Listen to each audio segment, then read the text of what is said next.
Hello everyone, and welcome back to my channel. Today we're gonna go canoeing, and guess who's coming with me? Yep, Yo-Yo is gonna be coming with me today. So before we get on the water, I'm just gonna give you a quick 101 on canoeing. For those who've never tried canoeing and would be interested in trying it, there's a few things that you should be aware about canoeing. I've seen so many people rent canoes, had no clue what they were doing, and ended up in the water. Not a good situation to find yourself in. So I'm hoping these little tips that I will tell you will help prevent that and help you enjoy your first canoe trip. All right, so I'm just gonna start with the basics of what to bring when you're canoeing. So I'm just gonna turn the camera around here. Okay, so there's my canoe. It's a pretty old-fashioned canoe. It's fiberglass, and I refinished it a few years back, but it's probably due for another refinishing. So you basically have the rear of the canoe is the one with the seat closest to the rear.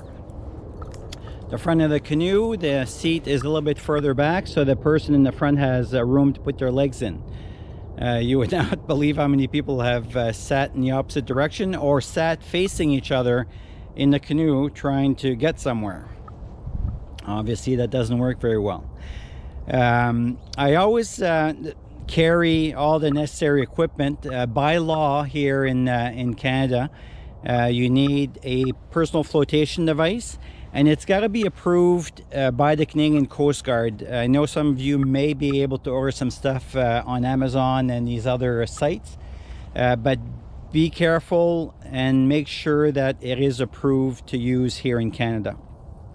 This is my kayaking life vest. It's a rescue vest because I'm also a kayak guide, so I got a little bit more bells and whistles on there if you want. Which brings me to the next thing is my whistle. You need a whistle signaling device of any type. There's different kinds out there. In case you do fall in and you need to call for help, you need your PFD. Yo-Yo also wears a PFD. So just a little story in regards to the PFDs. A friend of mine went fishing and didn't know how to swim, didn't have his PFD, fell into the water with his dog. The boat tipped over. His dog grabbed him by the scruff of the neck, pulled him back to his boat, which was overturned but still floating, and basically saved his life. And sadly, the dog succumbed to exhaustion and ended up sinking and drowning. So dogs cannot swim forever, contrary to popular belief. So always put a PFD on your dog as well when you go kayaking or canoeing, any type of water sports. Of course, you need your paddle. I always carry an extra paddle with me just in case I happen to drop one, which does happen from time to time. So always carry the paddle with you. In the canoe itself, you need a throw rope to be able to throw to someone who may have fallen into the water, and you need a bail bucket. So I also usually carry a backpack with me with other necessities to keep me going for at least 24 to 48 hours with other like food, supplies, and so on. But today we're just going to go around the bay here. So we're not going to be going very far. If I do happen to go in, I could just walk back home. All right, so when you're getting into the canoe, when it's on the water, so they always recommend that you get in. Let me just grab the paddle here and show you. When you get in, it's always good to step in the middle of the canoe itself. So never step on the side, because this is what's going to happen here. Okay, so always step in the middle of the canoe when you're getting in, and have somebody else stabilizing the canoe either on the dock or on shore. There's different ways that you can do that. And the person, if you're on shore, for example, and you're the first person in, you're going to be coming in from this end of the canoe, and you're going to have to make your way up, all the way up to the front of the canoe. So the best way to do that is to keep a low center of gravity. So you put your paddle, as you go in to the canoe, you put your paddle down, and you put, I have just one hand here, but you put both hands on either side and you slide your way to the front of the canoe. And that way, that keeps the low center of gravity, and there's less chances of you tipping over when you first get in. All right, now for today, because I'm paddling by myself, what I do is I turn the canoe around, and the front of the canoe becomes the back of the canoe. Because if I sit in the back here and there's nothing in the front of the canoe is gonna rise, and then there's more chances. Today is not bad because there's no wind, but there's a good chance, if there is a bit of a breeze and doesn't take much, that the canoe is going to be taken away like a sail, and you're going to keep turning with the wind. So the best way to prevent that is to keep the front of the canoe down into the water. So what I do in this case when I'm by myself is I'll turn the canoe around and I'll sit on the front seat facing back, and that puts me more in the center of the canoe. Or I can even kneel down into the canoe itself to get even closer to the center. You can go right in the middle if you want to, and that way the bow, or the front of the boat in this case, will stay down a little bit more and less likely to catch the wind. I've also put weights like a rock or something in the front, or my backpack, if I have my backpack in the front, and that keeps the front of the kayak, or the canoe, sorry, in the water. All right, so that's basically the essentials of canoeing. So I'm going to put the canoe in the water now, and I'm going to get Yo-Yo and myself all geared up, and we'll see you on the water. We're all ready to go here. I got my PFD on, and I've got my cell phone attached to it in case I do fall in. It's in hand's reach, and we're gonna go canoeing on Colonel By Lake, which is part of the Rideau Canal system. So I'll tell you a little bit more as we get on the water. So Yo-Yo is all ready to go as well, and as you can see, I have I'm going to be sitting in the back of the canoe, and I'm going to put Yo-Yo up on this end just to keep the bow of the canoe down so that I don't catch the wind. The wind's not too bad today, but just sometimes just a little breeze like that will set you in different directions. So as you can see, I have my first aid kit. It's tied down to the canoe. My bail bucket is there, and it's holding the canoe now, but it's going to be tied down. It's tied down as well. I have my dry bag that has all my GoPro equipment to keep that dry, and my throw rope that's there as well. So everything is tied down. If I do happen to fall in, hopefully not, everything will stay with the canoe, and then I can get it back up again and drain the water out and continue kayaking, or canoeing I should say. All right, so we'll just pause this for a second, and I'll get Yo-Yo in the canoe. Okay, we're ready to go. So I'm going to secure the canoe with my hands here. I don't know if you can see it or not, and then I'll let Yo-Yo jump in. Okay, over here, Yo-Yo. No, this side. Come around this side. Jump in. There you go. Good girl. All right. I'm going to untie my rope here.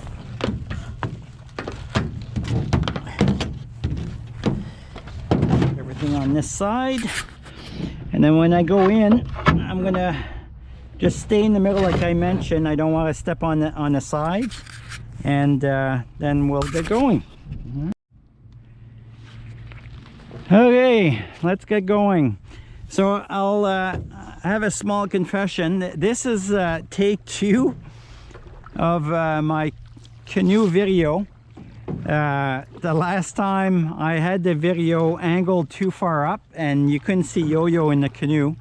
You can only see mostly the sky and the tip of the canoe, which wasn't very fun. So I decided to redo this video. So I can't say I wasted 45 minutes of canoeing, because it was an awesome paddle, but I did have to redo it. So as you can see, when Yo-Yo is in the canoe, she's going from side to side, so you have to compensate. I usually slide my rear end over a little bit just to compensate, because sometimes she'll like to eat some lily pads in the water, and which could cause you to tip over. So you're going to see just by yo-yo being in the canoe how tippy it can be. They're fairly, like I said, they're fairly safe as long as you're cautious and you keep a low center of gravity, and you don't stand up in the canoe. Usually you're pretty good. So hopefully we'll see some wildlife. There's all kinds of stuff on this lake. There's muskrats, beavers, birds there. I mean, there's Canada geese, of course, blue herrings, ducks, you name it, swans. In the spring particularly, there's a lot of swans that come down here and hang out in front of our property, which is really nice. There's lots of turtles as well in the lake.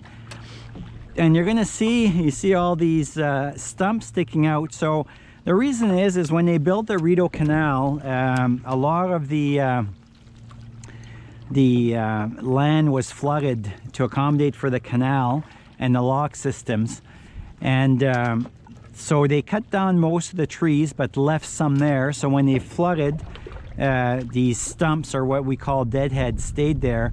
And now that it's been 50 years or more that the canal, actually more than that, the deadheads are coming to the surface and pose a hazard to the boaters and so on. So not a lot of motorboats come down this way for that reason, because there's stumps and they could be just under the water by an inch and you can't see them until it's too late.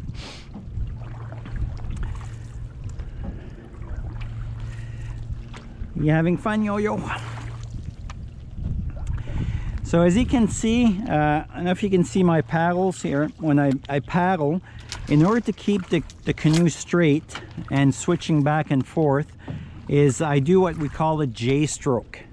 So when I put the paddle in, when I come out, just before I come out, I turn my paddle into a J, and that keeps the canoe staying in the same direction.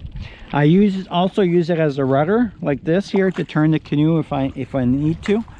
So there's different strokes that you can do, and practice to keep the canoe straight. That way you're not switching back and forth all the time. I mean, there's nothing wrong with switching if you get tired or whatnot, but okay, yo-yo, sit down. See how tippy it can be? Sit down, girl. Okay, we're not going for a swim today. So I'm going to stay close to shore. The reason is because it's getting late in the season, the water is getting cold, and you can get pretty hypothermic pretty quick.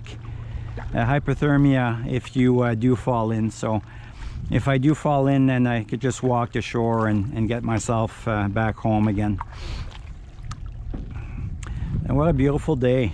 Perfect fall day. Fortunately, all the leaves are gone now, as you can see, but maybe next year I'll take you guys out on a fall paddle when all the leaves are nice and colorful.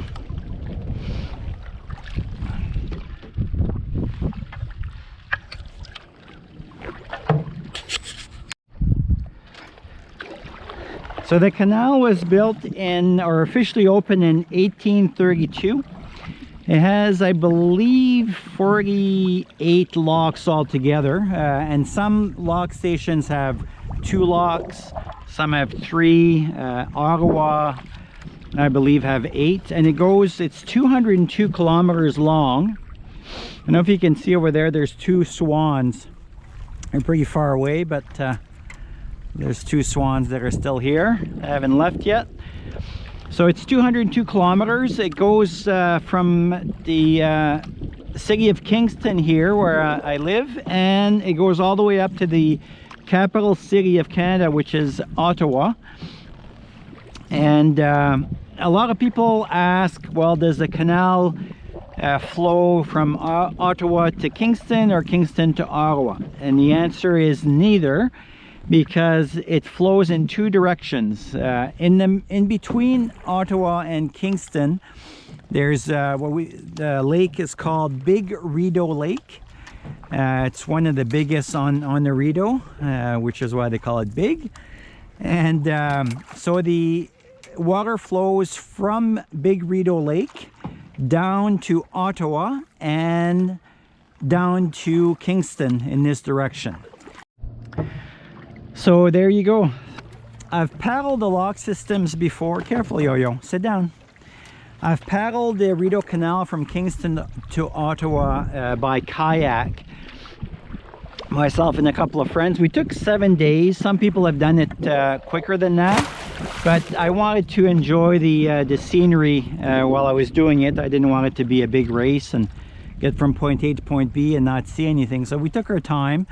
You can camp at all the lock stations. I think it's like something like $5 if you're there by boat. And you just go see one of the lock masters and pay your $5, and you can set up your tent and camp at any of the lock stations on the way up to Ottawa. And what we did is we had somebody meet us in Ottawa. So once we got there, we just loaded up our gear and our kayaks and then drove back down to Kingston. But it was a beautiful trip. I highly recommend it if you have a chance, even to do even part of it.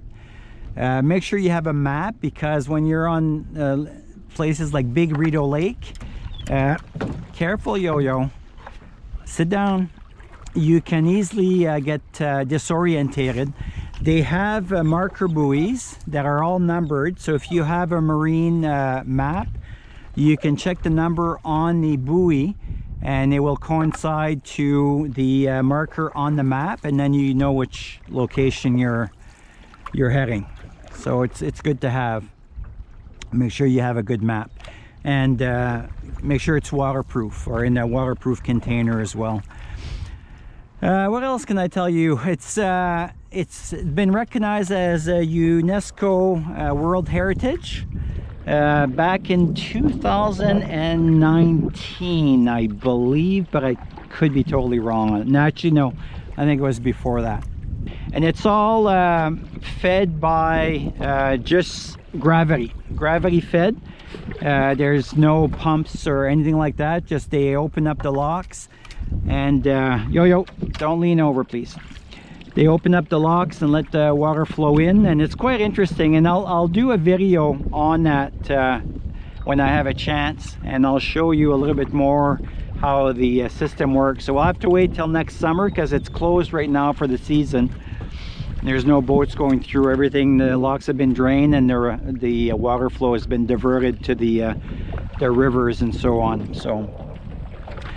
So yeah, that's a little bit of the history. Like I said, I'll do another video on the more on the Rideau Canal specific, and give you a little bit more detail. And I'll put a link also on the video about the history of the Rideau Canal. And one of the reasons it was built was after the War of 1812.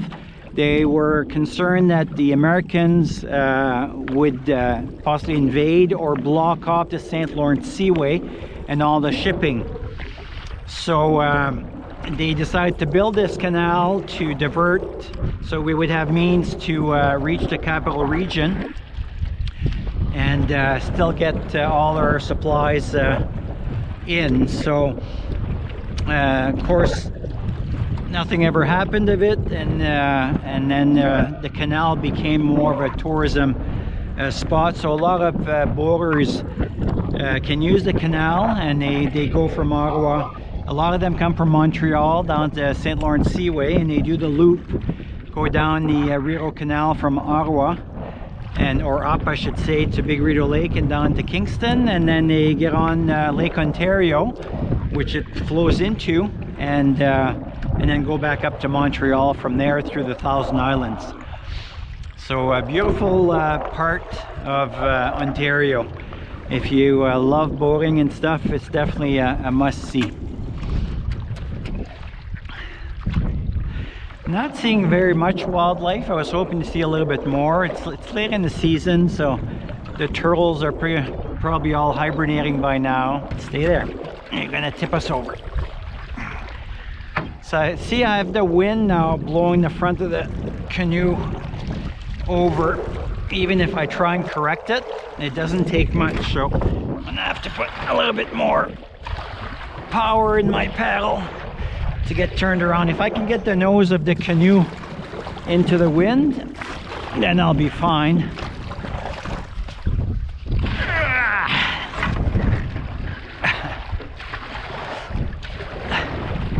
There you go. Okay, we're good. Now if you can see the swans now, they're a little bit closer just in front there. So yeah, there you go. You see how quickly the wind, and it doesn't take much. It's a pretty calm day, but just a small breeze will turn you right around again. We're going home, Yo-Yo. We're going home, don't worry. So I'm going to make sure that I keep the nose of the canoe in the wind until we cross over and go back to shore. In the spring, you get a lot of birds traveling through, of course, coming back north again. So there's a large selection of wildlife, different birds from all over that sometimes I've never seen in my life before. I gotta be careful because it's hunting season right now, and there's to my right here is crown land, so they're allowed to hunt in there for ducks, and don't want to get shot here. The things I do, risking my life to get these videos out, I tell ya. Wind's picking up a little bit more now. It wants to turn me around again, so we're gonna have to head over, I think.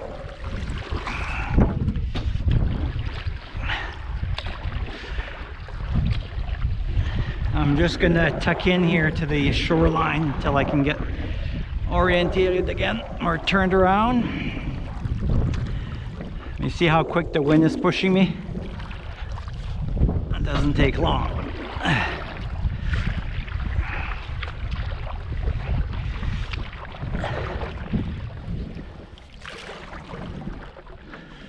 There, nice quiet spot here.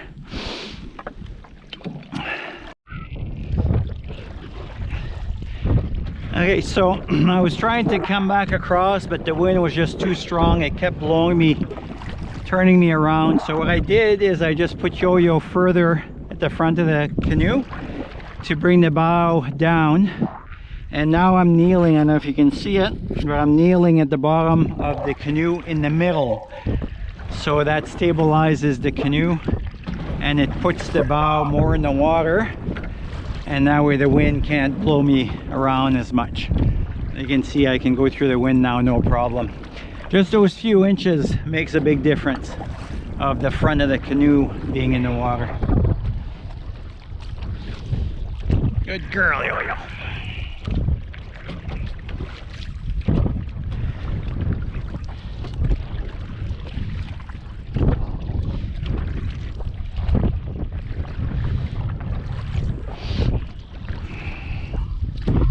Good thing to check also is the weather forecast.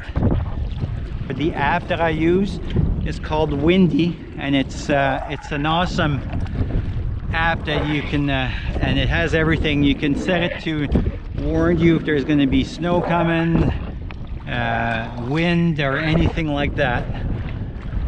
So I highly recommend, if you're going to go out, it's worth checking before to make sure that you don't get caught. I've been caught before, even checking the weather forecast, especially on Lake Ontario. The weather can change within minutes.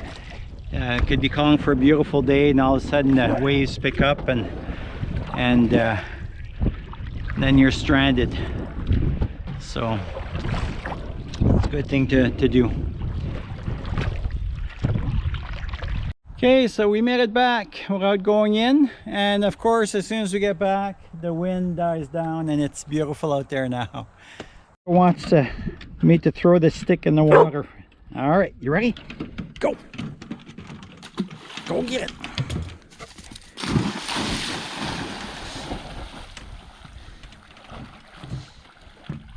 Good girl.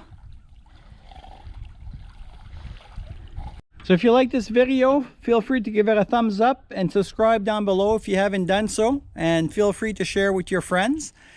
If you have any questions, by all means, send them my way and I'll answer them the best I can. And if I don't have the answer, I will find the answer for you. All right, so we'll see you in the next video. Thanks for watching.